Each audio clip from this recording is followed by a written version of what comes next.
Bad compromise, கெட்ட compromise. அது எப்படி இருக்கு அப்படின்னா, கெட்ட காம்ப்ரமைஸ் எதை சொல்லுது அப்படின்னா, ஆண்டவருக்கு உண்மையாக இல்லை என்பதை சொல்லுது. ஆண்டவருக்கு உண்மையாக இல்லாமல் வளைந்து கொடுத்தோம் என்றால் அது என்னது? கெட்ட காம்ப்ரமைஸ். அப்படி வச்சுக்கணும்.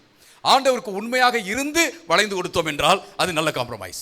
ஆண்டவர் சொல்ல நான் கேட்கிறேன், ஆண்டவருடைய கட்டளையை நான் உடைக்கல, ஆனா என்ன செய்யறேன்? நான் வளைஞ்சு கொடுக்கிறேன். No problem. ஆண்டவர் சொல்றதை நான் கேட்கல, அதை நான் உடைக்கிறேன், கீழ்ப்படியில அப்படின்னா என்னது? அது கெட்ட காம்ப்ரமைஸ். இதுதான் ரொம்ப இம்பார்ட்டன்ட். அப்ப இங்க நம்ம என்ன பார்க்கிறோம் அப்படின்னா, கெட்ட காம்ப்ரமைஸ் எப்படி இருக்கும்?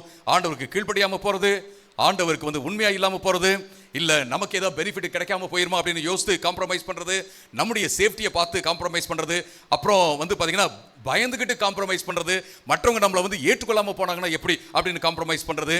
அது மட்டுமல்ல, நாம எப்படி இருக்குன்னு கேட்டீங்கன்னா, இந்த அதாவது நம்மளை சார்ந்து, ஆண்டவர் சார்ந்து நம்ம இந்த உலகத்தை டகார்னு மாத்திர முடியாது.